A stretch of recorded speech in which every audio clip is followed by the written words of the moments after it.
The holy beast is raised by the imperial heir and views its raiser as a parent. When the beast takes human form, it becomes incredibly dependent on its parent. As soon as the newly awakened holy beast opened its eyes, it caught the scent of its mother. Mom was a princess, but she was always so busy. The little beast just wanted to play with her every single day. Many people called Mom a bad woman, a witch, a terrifying monster. But the beast thought those titles sounded amazing. Finding its mom, Martina, it knew she was the most incredible woman in the world. Mom is so beautiful. At that moment, Mom noticed the little one. It threw itself into her arms, wanting to do their daily countdown. 3, 2, 1, and stick their tongues out. The two laughed together at the table. The little beast asked, "Mom, have you decided who my dad is going to be yet?" Martina looked off into the distance. "Are you talking about those guys? They are dangerous monsters. Absolutely not good father material. Having just you is enough." Right now her only priority was protecting this child because in her past life, she had lost it. In that previous life, she had held the dying holy beast in her arms. The eldest son of the empire, Martina's brother, Mayfield, claimed that she had killed the beast during the incubation process. The holy beast was the empire's guardian deity. Her sin branded her a venomous god-killer. Martina had desperately cried, "It's not dead yet. I'll heal it." The tiny claws had touched her hair as the beast whispered, "Mom, it hurts so much." She couldn't hold back her tears. Mayfield had ruthlessly declared, "The court mages have already made their diagnosis. Your holy beast won't live past today. Confess and accept your punishment." Emperor Moran issued a decree, stripping Princess Martina of her noble status and exiling her to the empire's desolate borders, while her brother Mayfield inherited the throne. During the empire's War of Succession, she and her brother had each been granted a holy beast to raise. His beast was born flawlessly, securing his right to rule. That brother, who had always opposed her at every turn, had finally won once. But she absolutely refused to concede. She swore to find a way to resurrect her child and take back her rightful inheritance. She escaped from the exile convoy. She was hunted, assassinated by her brother's men, fleeing and searching the whole way. Finally, she found the legendary prophet. The prophet told her that she was the only person to find him in 1,000 years, and she had only one request to resurrect her child. Her courage and perseverance were worth his help. But was she willing to pay the price? Was she willing to sacrifice her current life to kill herself and start all over again? Hearing this, she needed a reason to believe him. What a cunning girl, the prophet thought. He revealed his miraculous powers, fading the wounds on the holy beast's body. But in this lifetime, that was all he could do. So, was she willing to proceed to the next life? She pulled out a knife. She said, "Please take me to that future." In a quiet mansion, she suddenly opened her eyes. There were no wounds. She hadn't lost weight, and her hair hadn't been cut. She was reborn. She let out a wicked smile. "To the enemies of my past life, I'm back." Overjoyed, she noticed the necklace resting against her skin. It was the one she had designed to celebrate forming a contract with the holy beast. That meant her child had already returned to her side. As long as it was alive, nothing else mattered.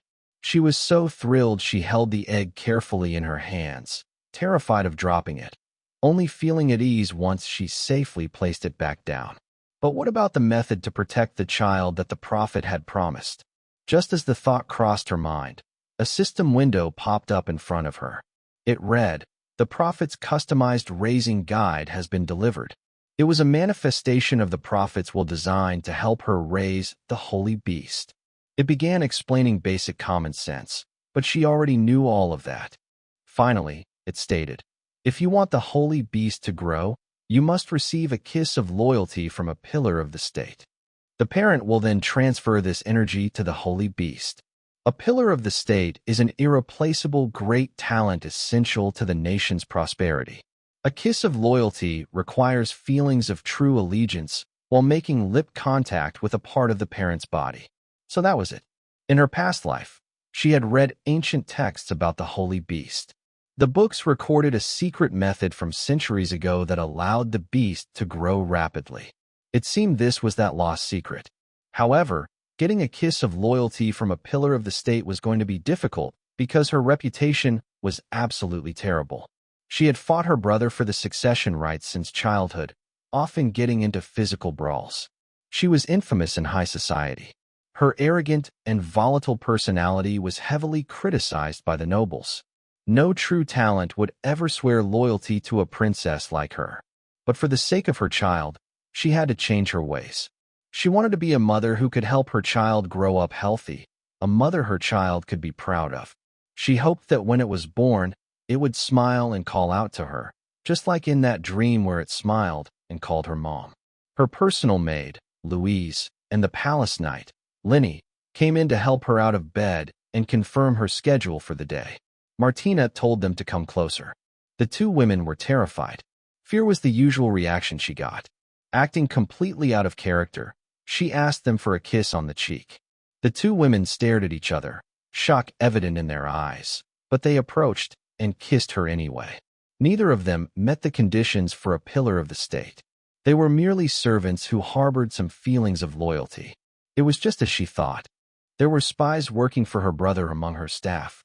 In her past life, after she was sentenced and exiled, the knight Linny had defended her, resulting in Linny being stripped of her knighthood and reduced to a commoner. Meanwhile, the maid Louise had gone on to enjoy wealth and glory. In her past life, she had been cold to everyone around her because she didn't know who her brother's spies were. But in this life, she could see everything clearly. She threw her arms around their shoulders, thanked them for their hard work, and gave them the day off. She told them she'd handle everything else herself. They were incredibly grateful. The knight hadn't had a day off in 3 years, and a vacation was Louise's biggest wish. They left happily. This was the first step in improving her reputation. At the same time, it was necessary to lull the spy into a false sense of security. There was no need to pull the thorn out just yet. It would still be useful. Outside, the two women chatted, unable to believe this was the princess's usual behavior. It felt like a dream. Someone walked up and asked what happened to Her Highness. They recounted what had just occurred, even praising how beautiful the princess was. Martina felt strange hearing this. Her exile in her past life had allowed her to see people's true colors. Some betrayed her, while others protected her. Mal was the palace secretary who had grown up with her, even though he would sometimes tease her with a smiling face. In her past life, she gripped her towel tightly. Mel, palace secretary, Martina's childhood friend, the gentle, sharp, flawless secretary who never makes a mistake. Hearing that she had come up with a wild idea, he came to see her. Martina looked at Miel, grabbed him by the collar, and blurted out, "You're still alive." Confused, he replied, "Of course I'm alive. Did I disappoint you?" Was she crying? But Martina just said, "I'm so glad you're alive." That scene was the eternal nightmare of her past life. On the road to exile, he had died trying to protect her.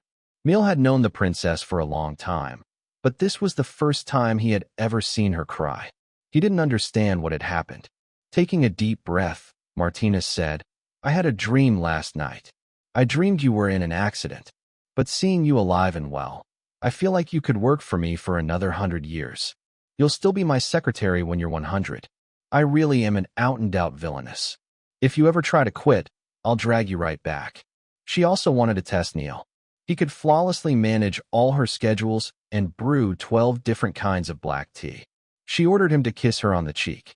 Neil felt like the princess was playing a prank on him again, but she threatened that if he didn't kiss her, his salary would be cut in half for the month. She was always so willful, and he could never win against her. Martina checked the system display. Sure enough, he wasn't a pillar of the state. It was expected, but still a little disappointing. It seemed only powerhouses capable of influencing the entire nation qualified as pillars. During her exile in her past life, many great talents had indeed emerged. She could use her memories to recruit them ahead of time. She asked for today's schedule. The princess used to never listen to her schedule, doing whatever she pleased. Today was certainly strange. Still, he dutifully reported in the morning a fitting for a custom dress at the boutique. Too boring, skip. In the afternoon, a tea party hosted by Countess Ding. Even more boring, skip.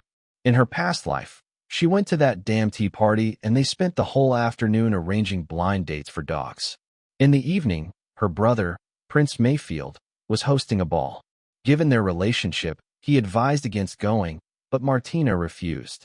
She was going to that ball because at that ball, the future god of war would appear. Ryan, the young prince of the neighboring Cisne Empire. The future general, the undefeated black god of war. He was heavily out of favor in the Cisne Empire, leaving the palace in his teens to travel alone. He later joined a mercenary group, which was seen as an utter disgrace among the nobility. Years later, when the Cisne Empire went to war with her country, Ryan was called back, winning battle after battle and earning the title of the Black God of War. And Ryan's initial grudge against her country started at this very ball. He had been hired by a noble to act as a bodyguard. During the event, he accidentally bumped into another noble woman. This drew deep disgust and fear from her. To protect the nobles, Martina's brother had Ryan thrown out of the ball. If she could help him through this crisis, maybe she could earn his kiss of loyalty. It could even ease future relations between the two countries. "Prepare my most beautiful dress," she ordered. "I'm going to the ball." At the banquet hall, she remembered how she had a terrible relationship with these nobles in her past life and rarely attended balls. She greeted Lady Sophia, but the reception was icy. The Edgar brothers saw her and didn't even say hello. Only when they heard her did they turn and greet her stiffly. They thought the princess looked down on them. Yet here, she was at the ball. Martina couldn't hold back. She said she occasionally wanted to see how idiots danced. The brothers were furious. "As expected of my dear sister," a voice chimed in. "Wherever she goes, a storm of blood follows." Mayfield had walked over at some point. The nobles respected the prince and greeted him warmly. Watching them walk away, Mayfield turned to Martina. "Don't you hate occasions where I'm present? Why come to my ball to dance?" She replied. He looked at her puzzled. "These people fear you and despise you. No one wants to dance with you. Stop embarrassing the royal family. A princess of the empire with no one to invite her to dance. Do you know what a massive scandal that would be?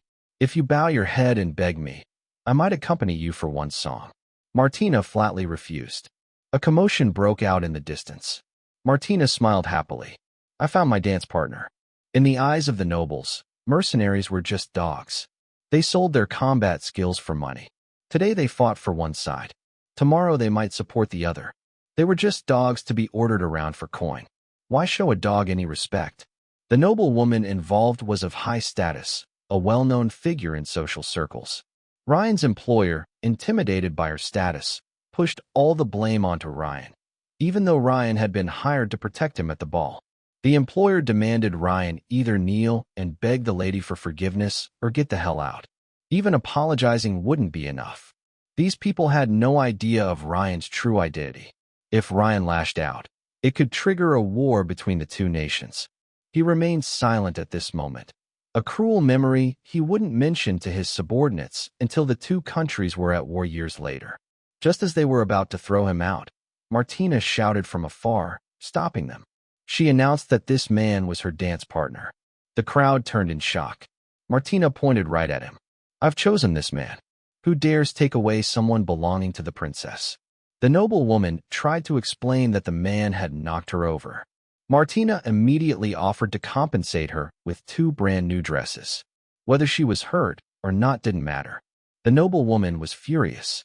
The princess was actually going to dance with a lowly mercenary. What an insult to the royal family's reputation. Martina looked at Ryan. "Did you hear that? I'm a crazy princess. Let's see if you have the guts to dance with me." Drawn in by her unique charisma, he shook off the guards holding him. In his homeland, strong women were like the fiercest war horses, and only the bravest warriors were qualified to challenge them. "Thank you for granting me this qualification," he said. He gently kissed the back of her hand, and just like that, they began to dance. From above, Mayfield watched everything unfold. His sister just loved doing outrageous things. He chuckled lightly. It didn't matter. She would come crying to him in the end because he was her only blood brother. As they danced, Ryan thanked her for saving the situation. Martina replied that she just couldn't stand those nobles. As a reward, he offered to grant her one request. Here is my chance, she thought. But if she directly asked him to kiss her hand, it wouldn't carry true loyalty. What should she ask for? For example, he offered, guarding you for a month, fighting for you, or assassinating someone for you. Testing him, she asked, what if my request is to assassinate a prince of this country? I can do that, he said, but you'll have to buy my life to do it. Martina had almost forgotten during his mercenary days. He was a total desperado. Only his country and his mother anchored his sanity. She wasn't interested in something as barbaric as murder. But she had a better idea. How about meeting me privately tomorrow? He frowned slightly. I'm very sorry. I cannot accompany you. Martina hadn't expected to be rejected. She was stunned and later found herself sighing constantly back at the palace, wondering why. Miel heard her sighing and said, You do know your own personality, right, princess? Martina slammed her hands on the table and stood up. What's wrong with my personality? Mel replied, dominant and overbearing. You used to bully me all the time when we were kids. Ryan had only left her a slip of paper with his address. At this rate, when would she ever get a kiss of loyalty? If she couldn't get it, her child would die again. She stroked the egg. Suddenly, the egg moved. Martina quickly called for meal, asking if the holy beast was about to hatch. The system window popped up, saying the holy beast was hungry. Everything she had endured, escaping from exile, fighting tooth and nail in her past life, earning this rebirth, was all for this moment. She finally had hope of seeing this child again. Thank goodness it was just hungry. Neil found it strange. How could an egg be hungry? He guessed the princess just wanted a late-night snack. Martina snapped. Mind your own business. I said it's hungry, so it's hungry. Neil thought it was too dangerous for her to hold it like that and suggested she put it down. At that moment, the egg wobbled again. The two exchanged a look and carefully placed it back in its nest.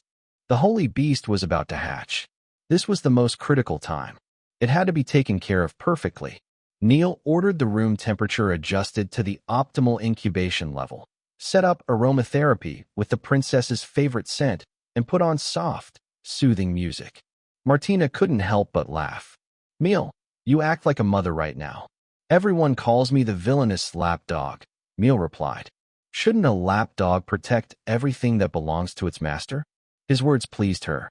In her past life, when the child hatched, it was already severely ill. It lived for less than a day.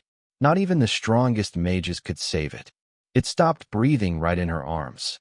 In this life, she would absolutely not let that happen again.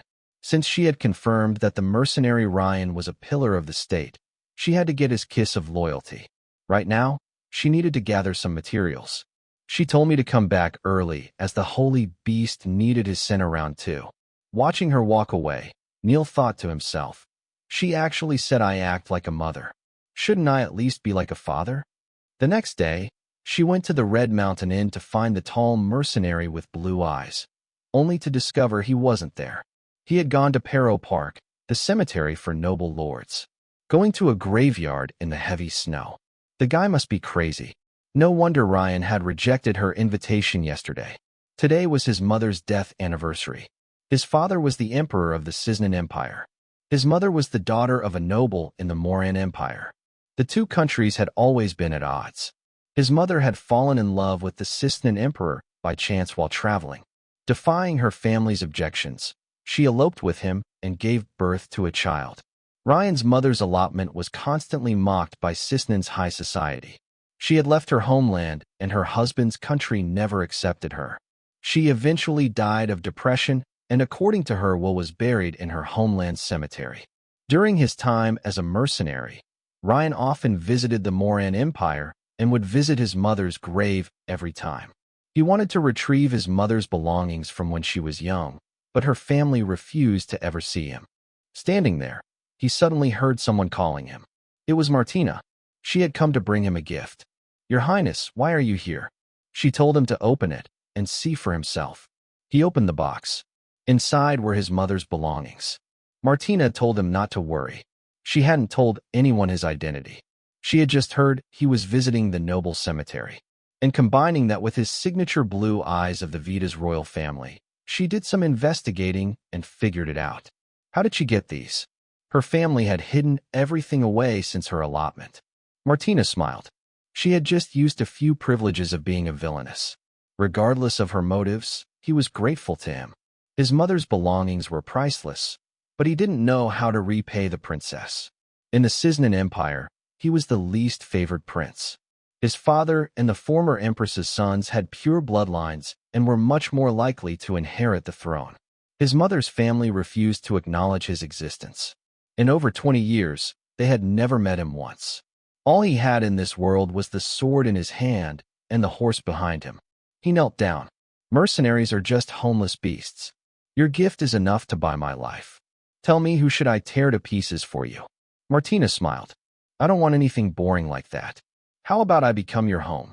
What they can't give you, I will. The pain they've caused you, we'll fight against it together. I will never let you be a lonely beast again. When he was a child, he used to sit alone in his room holding a sword. Now the door cracked open and sunlight poured in. Martina walked over to take his hand. She wanted to cage a wild beast and have it live for her. A villainess and a beast. Wasn't that an interesting combination? You are truly unbelievable, my crazy princess, he said. He took her hand, pulled off her glove, and said, I swear my loyalty to you. From now on, the princess is my home. A system window popped up. Parent Martina has transferred energy to the holy beast. Emergency. The holy beast's energy is full. It is about to hatch. How could it be so fast? Martina's face filled with panic. Seeing her reaction, Ryan thought she was trying to back out of their deal. His expression turned dark and dangerous, looking as though if she went back on her word, he would drag them both down to hell together. She wasn't going back on her word.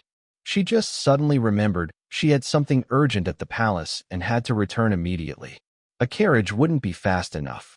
He draped his cloak over her shoulders. She wasn't cold right now, so why was he giving her a coat? Suddenly, she was swept off her feet. He picked her up and said, Riding a horse will be windy and cold. My horse is fast. I can get you there before noon. But it's going to be freezing and bumpy. Can you handle it? Martina grabbed his collar. Even if my hands and feet freeze off, I don't care. Let's go right now. He smiled. The horse's hooves kicked up dirt as expected of her. They arrived at the Moran Empire's royal palace. Martina said, Thanks for your help this time. Once I've taken care of my child, I'll contact you again. Ryan grabbed her arm, looking confused. You have a child? Martina smiled brightly. Yes, I have a child. Ryan watched her run off into the distance. She had a child with someone else. Who is that man? I'll kill him. He grabbed his own face. No, she'll be angry. She'll hate me. I have to endure this. Inside the princess's chambers, the egg had cracked open slightly. Nil was pacing around it anxiously. When a holy beast is born, the first person it should see is the princess. But she hadn't returned yet. Nil could only beg the holy beast to hold on a little longer. But the crack only grew wider. Everyone in the room let out a collective panicked scream. Martina burst through the door. You're all too loud. They immediately stood respectfully to the side. In truth, Martina was terrified, too. In her previous life, when the child hatched, it was on the brink of death. That scene was her eternal nightmare. Now she was tense and afraid. Would it be healthy? Would it survive? Finally, the holy beast broke out of its shell, calling out, Mom! Martina instantly burst into tears. My child, thank you for being born safely. Meanwhile, in the prince's chambers, the fireplace roared. Mayfield's holy beast had also hatched. It looked adorable. His subordinates congratulated him on successfully incubating the beast. He received a secret report. Princess Martina's holy beast had also been born today. Mayfield turned around and said coldly, I told you to send someone to poison it. Is this how you handle things? Watching the baby beast drink milk was too cute.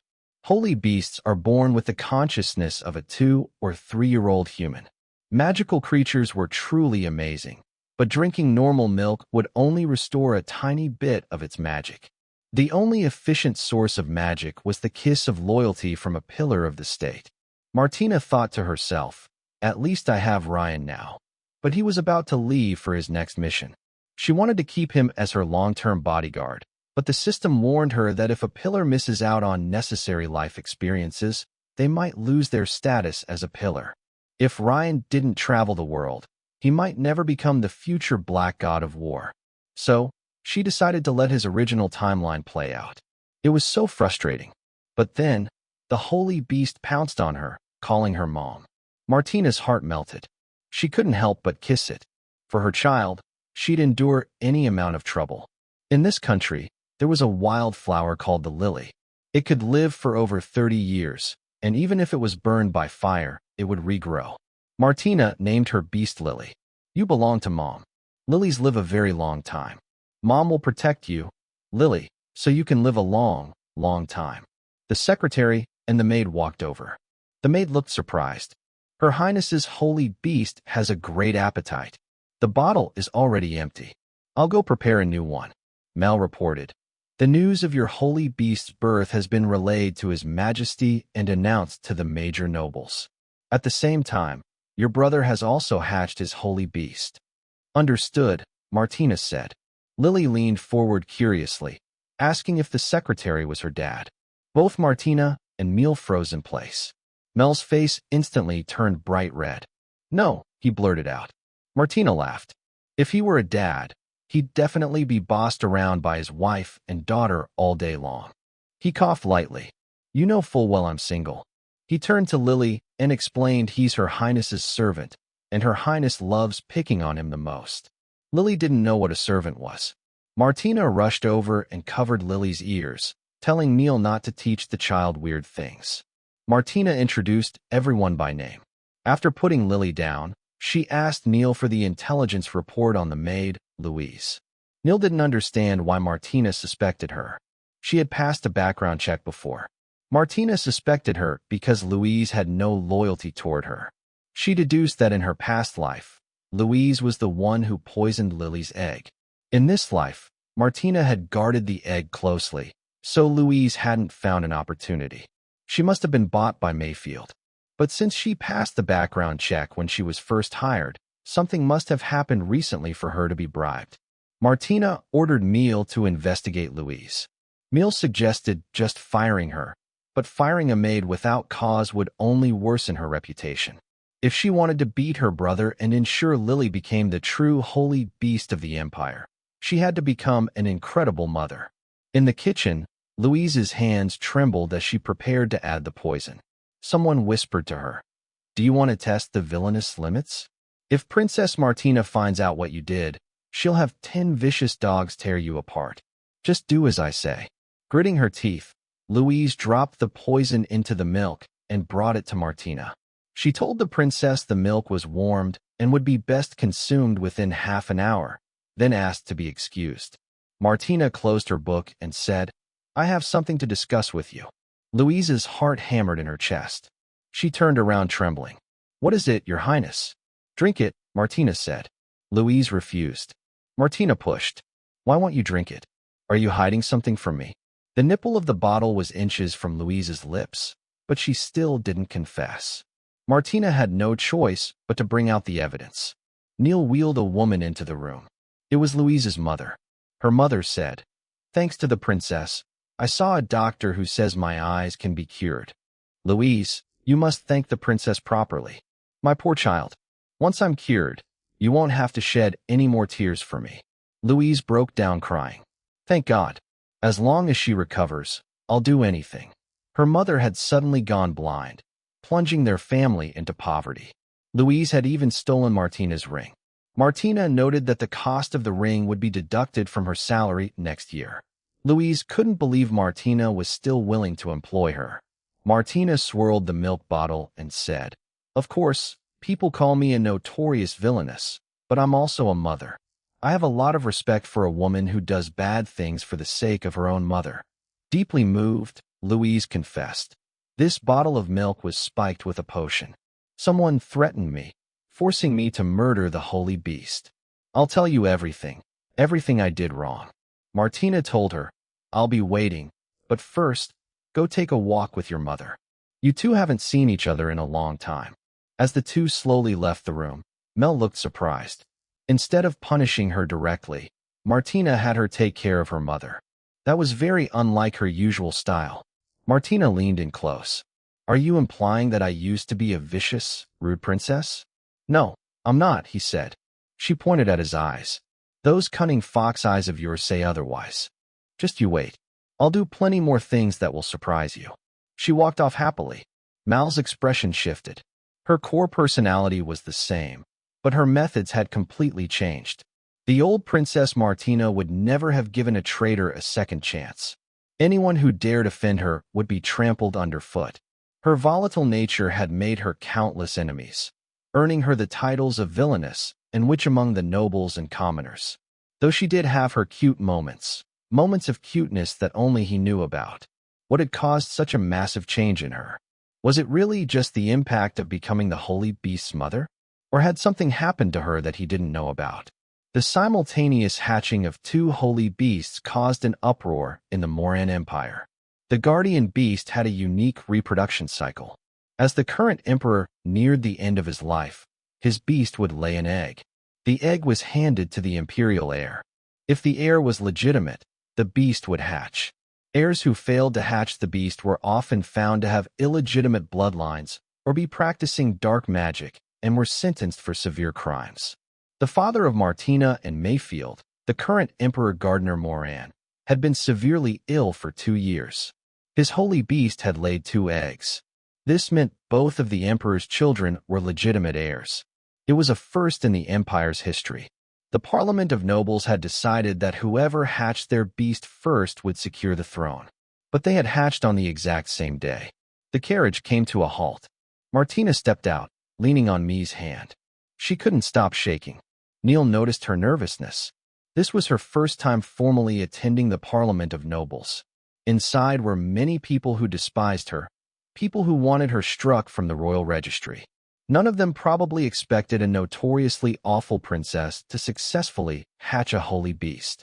They might even attack Lily to get at her. This was also Neil's first time seeing her look so down. To him, she had always been like a runaway carriage. She would just crash right through any obstacle in her path. Martina forced a smile. So, in your heart, I'm not even human. Her smile always gave others courage. She walked in with that smile, trusting that every obstacle would make way for her. Inside the Moran Empire Parliament of Nobles, Prince Mayfield Moran has successfully hatched a holy beast. Princess Martina Moran has also successfully hatched a holy beast, announced Grand Justice Matthew Douglas. According to imperial tradition, an heir who hatches a holy beast is entitled to the throne. But in all our history, 2 heirs hatching beasts simultaneously has never happened. How the succession will be decided is now up to you, the nobles, and His Majesty. Emperor Gardner Moran and Empress Isabel were present. The emperor asked, "Can neither of you prove yourselves more worthy of this throne than the other?" Mayfield spoke up. "Perhaps my sister should voluntarily withdraw. Just a few days ago, at a banquet, she publicly bared nobles to defend a lowly mercenary. Lily got angry and yelled at him to stop talking bad about her mom. Mayfield's beast roared at her, but Lily refused to back down. Martina asked, "Brother, before you slander me, please explain what this is." She pulled out a small bottle. Mayfield scoffed. "Why have you brought a ridiculous baby bottle here?" Martina continued, "Someone bribed my servant to poison my holy beast using milk laced with magic powder. Interestingly, I had the potion's formula analyzed. The recipe for this specific potion belongs exclusively to the mages working under my dear brother. A prince who plots to murder the Empire's holy beast has no right to the throne. Isn't that right, brother?" The crowd erupted in murmurs, suspicion falling heavily on the prince. The emperor demanded silence and asked the prince to defend himself. Mayfield said, "Coincidentally, my mage is waiting outside. Bring him in." Martina felt a spike of anxiety. In her past life, he had used magic to kill Lily. Could she use this tactic to bring him down in this life? She instinctively hugged Lily tight. The doors opened, and the prince's mage was brought forward. The prince told him, "My sister claims someone tried to poison her holy beast, and the potion used was one only you know how to make. The evidence is solid. What is your response?" The mage immediately dropped to his knees. I made the potion, but I acted entirely alone. His Highness knew nothing of this. Plotting against a holy beast is an unforgivable crime. I am willing to pay with my life to prove His Highness's innocence." With that, he cast a spell and self-immolated right there in the hall. Martina was shocked. The entire room recoiled in horror. The hall fell into chaos. Mayfield looked at Martina. "I took revenge for you. Are you satisfied? You managed to force a valuable mage to die for you." Now there was no witness to testify against him. The testimony of one mage isn't enough to prove anything. Martina shot back. The Emperor began coughing violently. The Empress intervened, telling Martina to stop. "Your father is too exhausted. We end here for today. I believe your brother would not intentionally harm you. We will revisit the succession issue at next month's parliament." Many people began to file out. Martina stood up to leave. Mayfield stood behind her and called out to her. "We really are so alike," he said. "Equally arrogant, equally cunning, both waiting for the chance to deal a fatal blow. And we have the exact same cold-blooded eyes." Martina snapped. "If you don't like it, you can gouge your own eyes out." "Our father is weak and fading," Mayfield whispered. "Mother holds no real power. 70% of the parliament obeys my commands. The knights serve me. The mages have signed contracts with me. I am one step away from becoming the apex of this nation. When the time comes, I'll mount your eyes on my crown and turn your little rabbit into a pair of gloves." Martina shoved him away hard. "You've loved stealing my things since we were kids. But this time, you'll be the one who loses. I'm already looking forward to hearing you scream for mercy." Mayfield sneered. Riding in the carriage, Martina sat in silence. That lunatic Mayfield's words kept reminding her of her past life. In that life, Lily was poisoned to death by him, and Martina was condemned and exiled. Losing to him was a fate worse than death. She had gone through hell to get the second chance and had saved Lily's life. In this life, she absolutely would not repeat the same mistakes. She turned to Neil to discuss her plans, only to find him and Lily making silly faces at each other. Martina couldn't help but burst out laughing. "What are you two doing?" "This makes Mom happy," Neil said. "I didn't want Mom to be sad." Martina's body trembled slightly. "I was actually scared. I was terrified I wouldn't be able to protect her. But I'm not scared anymore. Seeing her smile gives me so much courage. As long as Lily is with me, there is nothing I can't do. I'll be with you forever." Lily cheered. "Don't cry, Mom. I'll be your handkerchief." Neil smiled as he looked at Martina. "She has the power to protect others." He thought, "I can prove it." 10 years ago, Mel had been serving her tea. Martina looked at him and said, "Very beautiful." He hadn't understood what the princess meant. She pointed out his eyes and said, "Your eyes are beautiful, like the green grass in the garden." Mayfield had mocked her from the side, using such vulgar metaphors. "Your royal tutor must be an unpresentable idiot." Mia had looked terrified and quickly apologized. Martina told him to leave and ignore the mad dog. Mayfield's expression had soured. That night, Neil brought water to the prince's room. Mayfield bumped the cup, shattering it on the floor. Neil anxiously asked if His Highness was hurt. The prince demanded he pay for it, claiming the cup was worth more than dozens of servants. But the prince had obviously broken it himself. Mayfield ordered his guards to break Mal's arms and legs. A group of guards rushed in, pinned Neil to the floor, and Mayfield smirked wickedly. Just as they were about to snap his arm, Martina walked in. "Let him go," she demanded. Mayfield looked displeased. "He broke my cup. This is what he deserves." "You have 100 cups," Martina retorted. "You have enough cups to drink from until you die. Are you really going to defy me over a worthless weed of a servant?" Mayfield challenged. Unfazed by his threats, Martina replied, "Even if he is a weed, he's a weed that caught my eye." She walked over to Neil and asked, "Are you willing to be my servant and mine alone? If you dare, I will protect you." Neil reached out and grabbed her hand. Martina looked back at Mayfield. "One day, I'm going to chop you into pieces and throw you in the latrine." Later, Neil quietly thanked the princess. She brushed it off, saying she just didn't like her brother and told him to go see a doctor to get his arm set properly. Neil swore to repay her. She looked confused. "Just do your job for me." I'll wear glasses from now on, Neil said. Because you said my eyes are beautiful, I'll draw attention to them for you. Martina was taken aback, but said, suit yourself. I'm going to work you to the bone anyway. Back in the present, Neil asked what she planned to do next. Prince Mayfield's faction is massive, and he has contracts with many mages, but based on my investigation, the mages contracted to him are mostly mid-level. If you can secure a contract with a high mage, it would significantly boost your prestige. She agreed. She had to find a powerful mage to act as her strategist. Otherwise, Lily would be in danger. But she didn't plan on recruiting any of the current high mages. She was going to find a future legendary mage, Phoenix. Right now, he was just an ordinary apprentice at the Magic Tower. Born a commoner, he was a nobody during his apprenticeship. Years later, Phoenix would write in his memoirs that today was the day he was framed by other apprentices and kicked out of the tower. At the Magic Tower, Fix, is this what you submit as your assignment? The instructor yelled. The task was to freeze a fire elemental in ice. But what did you freeze? A fly. Does trash like you even deserve to study at the Magic Tower? Phoenix tried to defend himself. I submitted a fire elemental. Someone swapped my assignment. The teacher frowned. Are you accusing your noble classmates of swapping a commoner's assignment? Laughter erupted from the students behind him. Someone sneered.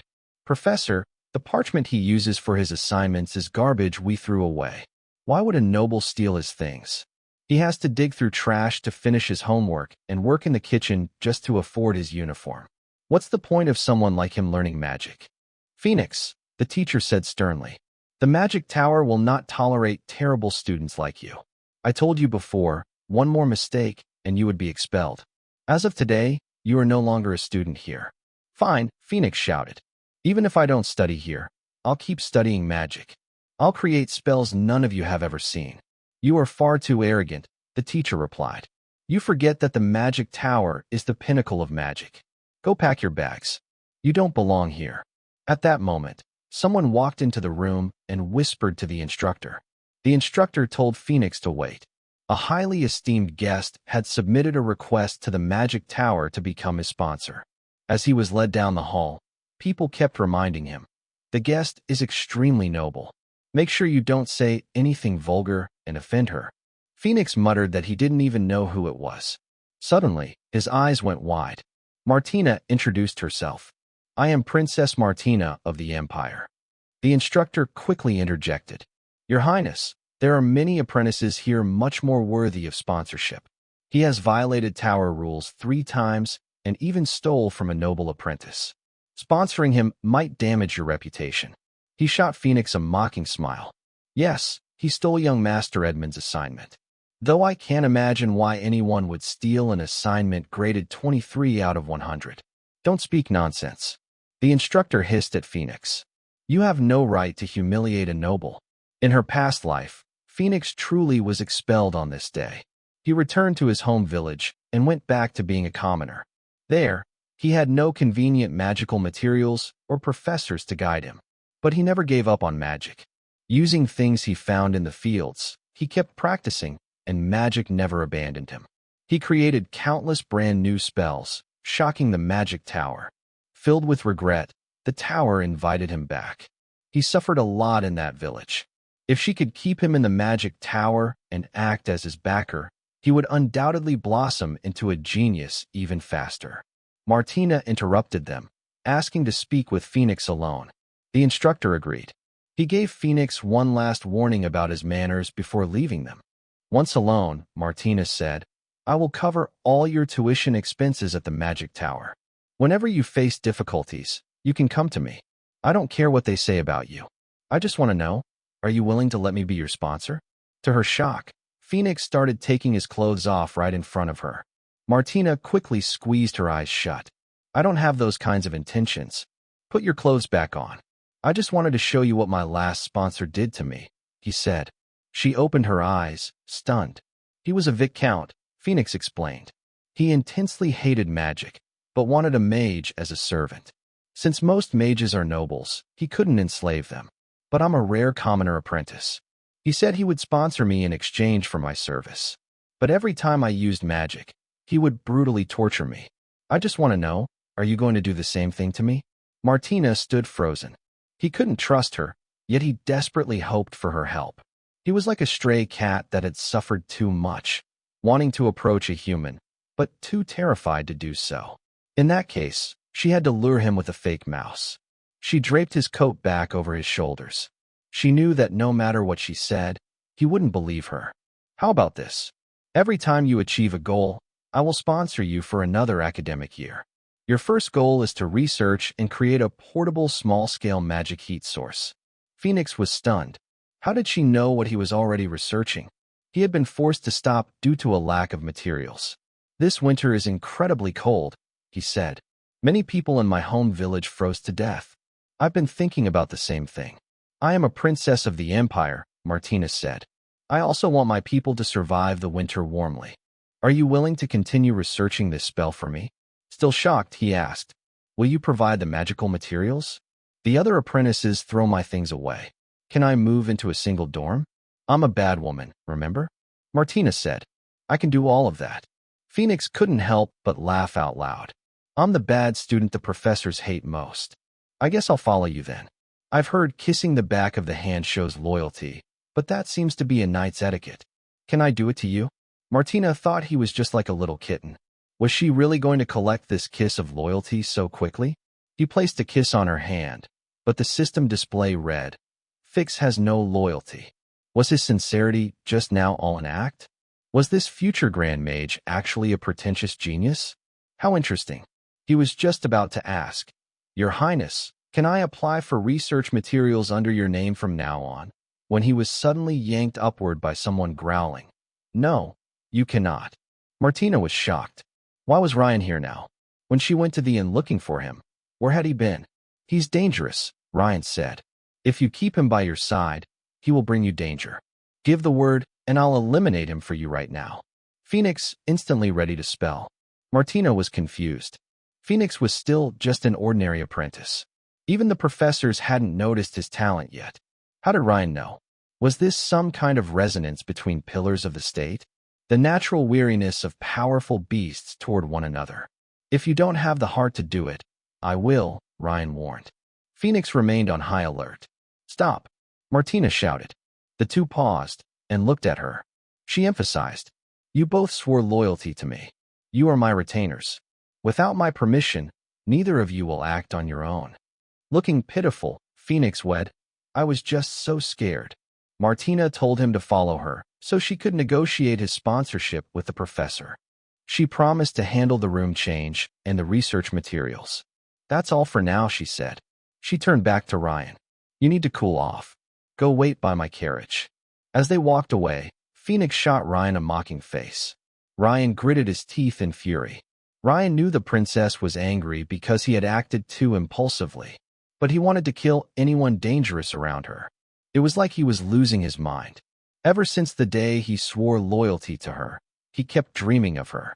Was the person in the dream her? Why did she have short hair? And why did his chest ache whenever he left her side? Only fighting on a battlefield brought him any relief. Was this the cursed blood of the Sisson royal family? It gave him power, but turned him into a monster, unable to control himself. To forget the pain, he took on more mercenary jobs. Only muscle soreness and freezing baths could calm him down. How can I pretend to be normal in front of her? He agonized. When Martina returned, she was in high spirits. She had successfully made early contact with a future legendary mage. Then she noticed Ryan. Have you calmed down? She asked. She knew he had royal blood, so she respected his thoughts. He grabbed her hand. This has nothing to do with my status. I want to belong to you. I want to be tightly bound to you. I want you to leave your name on me.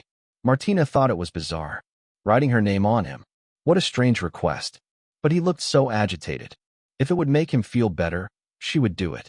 She pulled out her lipstick. I don't want something that will just fade away and leave no trace, Ryan said. I'm terrified I'll turn into a mad monster. Martina didn't understand what was wrong with him. Even if I become a monster, even if I lose all my memories, he said, as long as I see this mark, I'll remember you. His grip on her hand tightened. Stop it. You're hurting me. Martina scolded. He immediately lowered his head and apologized. Martina pushed him away. You want something that can override your pain? She snapped a thorn off a rose. Only a sharper pain can do that. Where do you want me to write it? On my chest. She carved her name directly into his skin. Why aren't you screaming? She asked. This is what I deserve, he replied. Even though this wasn't the pain she was meant to bear. As long as I live, I will never let her suffer again. When she checked the system, she saw that the energy from the kiss of loyalty decreased with each subsequent kiss from the same person. It was designed to prevent her from relying on just one source. Before leaving, Martina handed him something. This is an invitation. If you ever want to visit the palace, show this to the guards. But it can only be used once. I want more chances, he said. I need a loyal knight, not a madman. Martina said, behave, and you'll get more. Farewell for now. He watched the carriage drive away, thinking he might actually have a good dream tonight. Meanwhile, inside the carriage, Martina was convinced he was an absolute lunatic. The look in his eyes terrified her. She had originally prepared 3 invitations for him, but she held back, worried that giving him too much sugar would only make him crazier. Phoenix was a sly cat who never told the truth. Ryan was a wild dog who could snap at any moment. Are all pillars of the state this dangerous? I just want to raise Lily in peace. In the palace corridor, Neil rushed up to her. Lily seems to be sick. What happened? Martina asked anxiously. Her stomach suddenly swelled up, and she keeps crying that it hurts, Neil explained. But she hasn't had anything to eat today except milk. Lily begged her mom to see what was wrong. She cried that her stomach was bloated and it hurt even more when pressed. Martina gently felt Lily's stomach. It hurts, Lily cried out. Martina felt helpless. Don't be scared, Lily. Mom will find a way to heal you. Let me go talk to Mel. I'll be right back. Come back soon. Lily sniffled. Martina pulled Neil aside. Did she eat anything strange? Have you checked? I checked everything. She only drank milk. Miel confirmed. Could it be something else? Did my brother send a mage again? Did she see any strangers today? Touch anything unfamiliar. Martina was panicking. Please calm down, Miel urged. I've inspected everything she touched. Nothing is suspicious, and she hasn't had contact with anyone else. Martina was devastated. We're right here in the palace. I'm a princess of the Moran Empire. Yet, I still can't protect her. Miel comforted her. Before we lost Lily last time, you found the poisoner. You are protecting Lily. Holy beasts are beings of magic. Human doctors can't treat them. Once you've calmed down, we'll take Lily to see a mage. Mia looked at the exhausted princess. Am I the only one who gets to see her like this? He reached out to comfort her, but stopped himself. Martina looked up. What is it? Nothing, he said. At that moment, a maid approached, saying the Empress had summoned Martina. Martina was confused. Why would her mother want to see her? Was her father okay? The Empress was prone to zoning out. Hearing Martina's voice, she motioned for her to sit closer. In her past life, when she was convicted and exiled, driven out like a rat, her mother had visited her in prison exactly once. Her mother was already very ill by then. Her voice had been so faint that Martina couldn't hear most of what she said. She only remembered one phrase, my child. Later, while on the run during her exile, Martina heard the news. The Empress of the Moran Empire had passed away. She had fallen gravely ill the moment the princess was exiled and never recovered. Don't resent her, she had said. During the parliament, she couldn't take sides between you and Mayfield. She represents the nation and your father. She couldn't show favoritism. Martina stood up. If that's what you want to talk about, I don't resent anyone. Mayfield is a lunatic, but I won't lose to him. The Empress grabbed her hand. You and Mayfield were so close when you were little. Why can't things be like they used to be? Why won't you listen to your brother? Stop fighting him. We are family. If this continues, he will hurt you terribly. Before he makes his move, I'll chop his head off first, Martina stated flatly. The Empress was shocked. Martina pulled her hand away. I didn't want things to turn out like this between you two, the Empress pleaded. Next month, a prince from the Cisnan Empire is coming for a visit. He will propose a marriage alliance with you. A marriage alliance with Cisn. The two empires had been locked in conflict for centuries. Their citizens despised each other. When Ryan's mother eloped with the Cisnan Emperor, her homeland rejected her and her husband's country scorned her. If Martina married a Cisnan prince, that would be her exact fate. She was stunned. Did her mother really want her to become the next Cisn consort? But her mother continued, "You think too poorly of me and your brother? The one coming for the alliance is the second prince of Cisn. I hear he is a noble and elegant prince." Martina smacked her mother's hand away. "I don't think so. The holy beast could only grow within the Moran Empire. What would happen to Lily? I am a mother, too," Martina said coldly. "I will not leave my child." She turned to leave. "Lily is sick. I have to go take care of her. You can come see her if you have the time." The Empress remained where she was, overcome with grief. Must she watch her son and daughter tear each other apart? Lily was still acting a bit strange, but Martina had already sent for a mage to cure